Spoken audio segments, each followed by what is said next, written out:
The Big 12 has been trying to impress the College Football Playoff Committee, but they've sure impressed these guys up here. I'm Taryn Schaefer here with Pete Prisco and Brady Quinn to talk about who improved their draft stock this weekend in college football.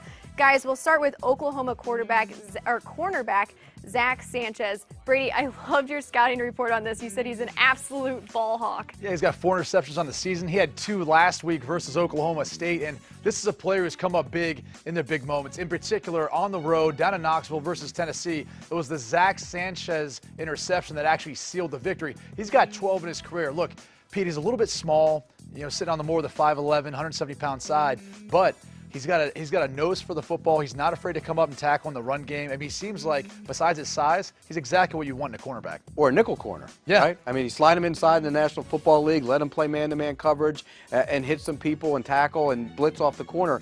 You mentioned he's not a tall guy, not a big guy. Guys want bigger corners now, so it's going to hurt him with his draft stock. Yeah, but he's tough, and I'll say that too. He's playing through an ankle injury right now, and you can see him visibly limping at times on the field, but he still doesn't allow guys to beat him deep, so he's been extremely impressive. I'm sure it's helping his draft stock at this point. From a smaller guy to a bigger guy, Baylor's Spencer Drago. He is 6'5", 310 pounds. Yeah, and he's been sensational this season. It doesn't matter if it was quarterback Seth Russell, if it was quarterback Jarrett Stidham, Chris Johnson. All these quarterbacks have been able to play well for Baylor, in part because of their offensive line. But a guy like Drago, who's been very solid off the edge, and you look at last week's game versus Oklahoma State, that's one of the best pass rushes you're going to see across college football. And he was up to the task, in part against a guy named Emmanuel Ogbah, who could be a top 10 pick. Yeah, it will be a top 10 pick, and it's a good tackle class. I mean, you talk about Tunsil and Stanley and him. I mean, this is a guy, you talk to the scouts, this is a guy who could go late first round. They have talent at the tackle position. Yeah, and he actually run blocks better than people think, even though he's a lot of times in a 2-point stance, but he is able to fire off the ball and athletic enough at that size to be able to make some blocks downfield. He actually looks like he could go inside and be a guard, too. Yeah, you got to be versatile anymore in the way the NFL's played. What about this guy, Pittsburgh defensive end Juan Price? He had 5 sacks this weekend. Yeah, an outstanding performance in their win over Louisville. I mean, he was a big factor. I mean, 5 sacks is a stat line that's going to draw the attention of any NFL scout. Now, I'm not necessarily saying he's going to be a top 2 or 3 round pick, but this is a guy who put himself in a position now to be a mid to late round pick, and I think he's got that pass rush and that speed off the edge that, Pete, a lot of teams look for, and in particular on third down and passing situations. The size 6 feet will work against them, but the Pittsburgh Panthers had a short defensive tackle, smaller defensive tackle by the name of Aaron Donald, and everybody worked against his side. And look what look what he's doing for the St. Louis Rams. So if you can play football, I don't care if you're 6 foot, 6'1", whatever.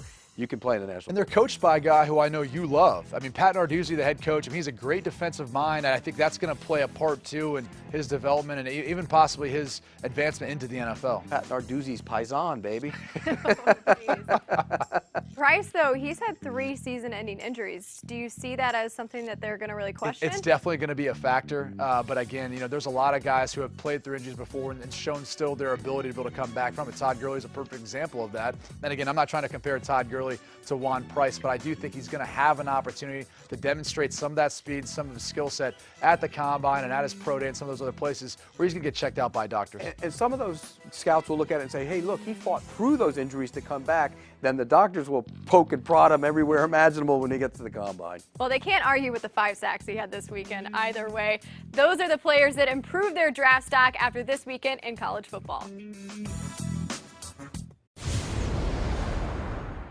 New rankings are out. America is angry and wants answers. Yes, they And won't like your answers. What happened to Notre Dame, man? Oh. Come on. 5 turnovers at Boston College happened. Why are they going to let Notre Dame get jumped? That is egregious. It's indisputable, and it makes me feel lugubrious. I have been sitting here complaining about poor Notre Dame, and you've been sitting here laughing at me, and now you're jumping on because you know the alumni are watching. Come on, Notre Dame. I have no problem. In all seriousness, if there's one team that has a beef with this go-round, it is Notre Dame. To fall from number 4 behind Michigan State, who won, by the way, and it was a terrific win by Michigan State over Ohio State. But they took the lead with 0 on the clock, right? For the second time, they took the lead with 0 on the clock, with winds going 40 miles an hour crossways. He played it well, yeah. They played it well. I'm listen. No fault on any Michigan State fan. No problem with that. But for them to go past Notre Dame in that game, I don't think they beat the is number fair. 2 team in this ranking Which system. we have already been over. Was never really that team. Well, we thought they were until they weren't. But They had not had beaten And anybody in the top now 25. has gone on the road, and they've defeated Michigan in their house, a tough place to win. They've gone into the horseshoe and defeated Ohio State, a tough place to win. You have to give them credit. I have no problem where they sit. I probably would not. Based on what we're saying from the committee right now, you're going to agree with me right now. The Big Ten champ's going to find their way But look, Whoever that may be, by the way. Everybody Yeah. just relax. This weekend, we've got rivalry games. in. Yes, we do. Next weekend, we've got the conference championship games, except for the Big 12, and then they'll have something to say. And Notre Dame has And no Notre game. Dame has no. So this is just to do exactly what you guys are doing. Screaming and Oh, no, yelling no and question. being affronted. This is terrible. And there are rankings in that top 10 that'll meet this weekend. Yeah, They'll Oklahoma, kind of take by the care of way. themselves. Oklahoma was the team that was, the whole conference was crying at this time last year, or when the final rankings came out. They went from 7 all the way up to 3, and now like one of those By games virtue of will a be up 1 against point win. Oklahoma. A 1-point win, but Baker Mayfield was It's a out good team. in the second quarter. So against was Trayvon Boykin for the Yep. entire Against game. a good team. What it seems to me like the committee does, and you look at this Oklahoma team, it's almost like they give them the benefit of the doubt for a 1-week shelf life, and they'll, at the end of that week, get a chance to prove that they deserve to be that high or not. Always with the teams that we find in contention, and this week it's Oklahoma being up so high maybe, or Rick, to your point, having Michigan State jump Notre Dame, they're going to have a chance to prove that they belong there or not. And I think the committee takes that into account. They'll give them some credit, but at some point they're going to have a chance to prove or not that they belong there. Well, TCU dropped without any reason Notre at Dame's the end a of good last year. example of your theory. Florida's a good example of your theory. They were jumped up a couple spots last week. They had that game against Florida Atlantic. Now they dropped back 4 spots. One thing we don't know when we look at these numbers is what that margin is between 5 and 6. I think it's got to be microscopic. I think Notre Dame and Michigan State got to be right next to one another. And given this final weekend, Michigan State still with their destiny in their hands to have another weekend, this is going to have to be a huge, huge ball game I'm for Notre Dame to beat problems Stanford. following you from week to week because 1 week you're denouncing a certain style of play. That's the Big 12. This is the They first spread time it they've out. allowed the And Big 12 then- in. And then now this week you're denouncing the way Michigan State played against Ohio State. No. It was a slug-em-out ball game. It wasn't high scoring, inclement weather, Right. and they found a way to win once again. I don't care how many seconds were left on This the is clock. my or not favorite. left This on is the my clock. favorite thing in the world to do is have these conversations with you. Now think about this. I want you to think about Michigan State's schedule. Think about were they decisive in their win over Maryland? Were they decisive in their win over Rutgers? Were they decisive So you in want it? style points. I'm saying you took style points away from Notre Dame for their Boston College win. You took them away. I didn't take them away. The committee did. They did. Well, talk to them. Well, there's I'm giving Michigan State more credit going on the road, winning in the big house, winning in the horseshoe that is. You can call it the horseshoe. Horseshoe. That's how they call it in Old Texas. country. Those are horseshoes. I got a bonanza on your house. So I give them more credit for that. Now, Notre Dame has an opportunity to go into a tough place to play on the farm versus Right. Stanford Yeah. this week, and we'll see what happens after that. there's grinding it out, and then there's also 5 turnovers against Boston College. But again, a huge Oklahoma game. has to prove they belong there by going to Oklahoma State. Bedlam. and Right. Bedlam. And Notre Dame will get a chance at proving it again here this week So, against Stanford, who's Michigan again State and Iowa will as well. everybody.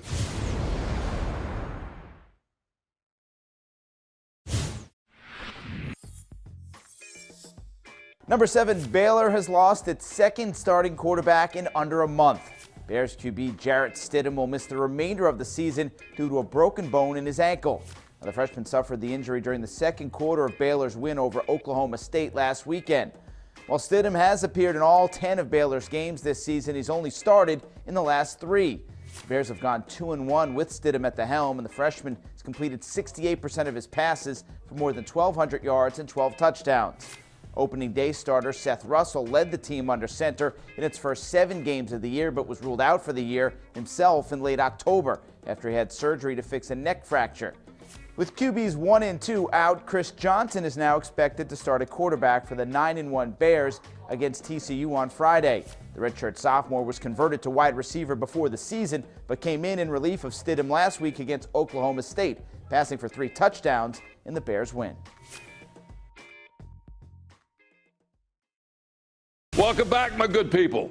Don't look now, but the Baylor Bears are still breathing, still alive in the battle to secure one of those 4 coveted spots in the college football playoffs and have a shot at a national championship. The latest playoff poll was released a bit earlier tonight, and if the Bears can win out and they get some help in the form of losses by the 6 teams ahead of them, they still have a shot. I truly believe it. Here is your latest top 10. Clemson, Bama, Oklahoma, and Iowa, the big 4 this week, with Oklahoma jumping 4 spots after beating TCU, so you can see how highly the selection committee thinks of the Sooners. The only team to beat Baylor, so if there's such a thing as a prestige loss, Baylor has one. Now, Michigan State also jumped 4 spots to 5th, and Notre Dame, after a close call against Boston College, falls 2 spots to 6th. Baylor vaults from 10th to 7th after that huge victory at Oklahoma State. The Cowboys could end the Sooners' title hopes Saturday night in Bedlam in Stillwater. So the Bears, with games at TCU and here against Texas, still have a shot. A couple of Baylor standouts have been named finalists for 2 of college football's most prestigious awards. Senior left tackle Spencer Drango, number 58 in these highlights, becomes the 3rd Baylor player to be selected as an Outland Trophy finalist, joining Santana Dotson and Cyril Richardson. The Outland Trophy goes to the best interior lineman in college football on offense or defense. The other 2 finalists up for the award, Joshua Garnett, Stanford offensive guard, and Ashawn Robinson, Alabama defensive tackle. Baylor junior wideout Corey Coleman, number 1, has been named one of 3 finalists for the 2015 Biletnikoff Award. That goes to the nation's outstanding receiver. Coleman is the 2nd Baylor player to be named a Biletnikoff finalist after Terrence Williams in 2012. The other 2 finalists for that honor, TCU's Josh Dotson and Mississippi's Laquan Treadwell. The winners will be announced on ESPN during the Home Depot College Football Award Show on December 10th in Atlanta. We're just 2 days away from one of the biggest Baylor football games of the year against TCU, one with a long-standing rivalry dating back over a century. Ethan Hutchins joins us now with a story about a piece of history that hasn't seen the light of day for decades. Ethan? Tyna, this is probably the first time any of you at home have ever seen this story. It's about a prank dating back to the early 1900s that's now a part of history for everyone to see. It's no secret TCU and Baylor have a rivalry. We'll call it a friendly one. Hello, my baby, hello. It goes back a long time. But here's how sweet the rivalry is. In our very first homecoming in 1909, who did we play? TCU, our then crosstown rival here in Waco. But our story starts 8 years later after a Thanksgiving blowout by TCU, who beat the Baylor Bears 34-0. That's when some TCU fans decided to really take a dig at Baylor. TCU got the spare and they autopsied him and buried him on their campus. That's right. A group of TCU students bought this Steiff teddy bear, named it Bruin after the First Life mascot, and buried it under the football field. After TCU bragged about their stunt, some Baylor students drove to Fort Worth in the dead of the night and unearthed their murdered mascot. My reaction is, I'm so glad that we have archaeological digs to come up with this. Baylor junior Lyda Smith was designated to be the Bears' guardian. She hid him in her attic, where he remained for the next 98 years, until now. Gave it to the one person who was the most loyal to the football team, and my mother won the vote. So it's an amazing story, and we're just thankful to have the little bear at his proper home. Lyda's daughter decided it was time to give Bruin back to Baylor. I think she knows about it. She's Papa's smiling natural love that Bruin finally got to be back where he belonged and recognized. A prank dating back nearly 100 years, and a rivalry more alive than ever before. It took a long time to find the mammoths. It took a long time to find this teddy bear. Let's get our shovels and start digging. What an amazing story. I love the fact that you found this one. It hadn't been seen or heard from. No one even knew it existed. For 98 years. That's Can you imagine that, just having something at home and no one's seen it for that long? Not at all, not at all. When you saw in that story that there was an autopsy on the bear, which is kind of weird, a teddy bear. It's hilarious. Yeah, but we have an actual forensic scientists we asked from Baylor to give us what it might look like to have an autopsy on a teddy bear. She is Lori Baker at Baylor. You can see she bought a teddy bear, not the one that is 98 years. So she pulled some TCU Horned Frogs out of the stuffing. She even wrote their TCU on the horn on the frog. So they are very pumped up for Friday's game. If there's any game that Baylor needs to win, it is the game on Friday. So that's something that we're all looking forward, cheering for, and hopefully the Bear brings them some good luck this year. We hope so.